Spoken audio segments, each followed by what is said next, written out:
ఓం శ్రీ గణాధ్యక్షరాయ నమః.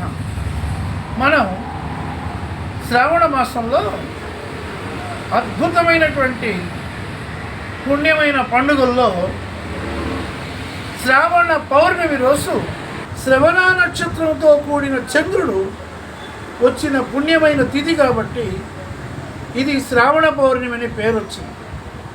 ముఖ్యంగా మహావిష్ణు అవతారమైన శ్రీ వెంకటేశ్వరుడు కూడా శ్రవణ నక్షత్రంలో జన్మించినవాడు. ఇకపోతే మనం ఎందుకు ఈ ఉపాకర్మ చేసుకోవాలంటే ముఖ్యంగా 3 విషయాలు. యజ్ఞోపవీతం పరమం పవిత్రం.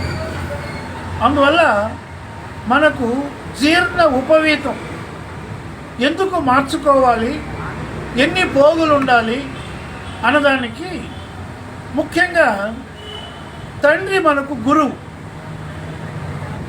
ఉపదేశం చాలా అవసరం.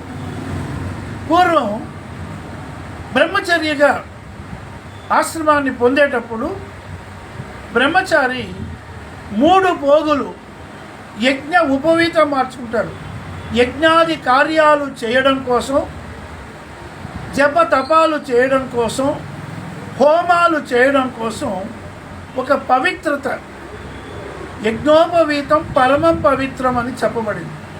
అలాగే వివాహము చేసుకునే సమయంలో, కన్యాదానం చేసే సమయంలో 3 పోగులు మనం యాడ్ చేసుకుంటాం. అలాగే మరి ఒక 3 పోగులు పై వస్త్రంతో సమానంగా ఉండాలి కాబట్టి ఆ 3 పోగులు ఉపవీత వస్త్రంగా వేసుకుంటాం. అయితే ఇందులో కొన్ని విషయాలు మనం తెలుసుకోవాల్సింది. మనకు యజుర్వేద ఉపాకర్మ, ఋగ్వేద ఉపాకర్మ అని 2 ఉన్నాయి. ఋగ్వేదాన్ని అభ్యసించేటువంటి వాళ్ళు ప్రథమ శాఖీయులు అంటారు. మనకు శుక్ల యజుర్వేదము, కృష్ణ యజుర్వేదం ఉన్నాయి. ముఖ్యంగా బ్రాహ్మణులకి ద్విజుడు అని పేరు, 2 జన్మలు కలిగిన వాడు. మొట్టమొదట బ్రహ్మచర్య ఆశ్రమంలో ఉండడం మొట్టమొదటి. అలాగే వివాహం చేసుకొని గృహస్థాశ్రమం స్వీకరించడం 2వ జన్మ. అలాగే వైశ్యులు ఇతరులకంతా కూడా వివాహ సమయంలోనే యజ్ఞోపవీతం మార్చుకుంటారు. అలాగే క్షత్రియులు కూడా యజ్ఞోపవీతం మార్చుకుంటారు. ఈ విధంగా ఒక ఉపాకర్మ మనకి ఎందుకు వచ్చిందంటే, గాయత్రి మంత్రం పరమం పవిత్రం. గాయత్రి సవిత్రుడు అధిదేవత. సవిత్రుడు అంటేనే సూర్యనారాయణ. అటువంటి ఆత్మ లగ్నకారకుడు సూర్యుడు కాబట్టి అటువంటి సూర్యనారాయణ యొక్క మంత్రాన్ని నాడు త్రేతాయుగంలో విశ్వామిత్రుడు సృష్టించిన మంత్రం, ఆ గాయత్రి మంత్రాన్ని బ్రహ్మోపదేశం అంటారు, బ్రహ్మ ఉపదేశంగా. అదేవిధంగా ఆ సమయంలో కుడి చెవిలో తండ్రి గురువైనటువంటి పురోహితుడి ద్వారా చేసుకోవాలి.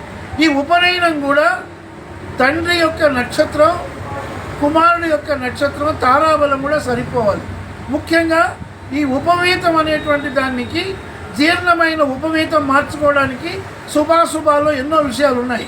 అయితే రేపు మనం శుభ విషయంగా మార్చుకోవడం, మనకు అనేకమైన రోజుల్లో ఈ ఉపవీతాన్ని జీర్ణమైంది కాబట్టి దాన్ని మార్చుకొని మనము అటువంటి శుభమైన విధంగా సవ్యంగా ఉపవీతం వేసుకొని తూర్పు దిశలో సూర్యనారాయణని ప్రార్థించి 108 సార్లు గాయత్రి మంత్రాన్ని ఓం భూర్భువస్వః తత్సవితుర్వరేణ్యం భర్గో దేవస్య ధీమహి ధియో యో నః ప్రచోదయాత్ అన్నటువంటి గాయత్రి మంత్రాన్ని మనం పఠించడం చాలా శ్రేష్టం. స్వస్తి.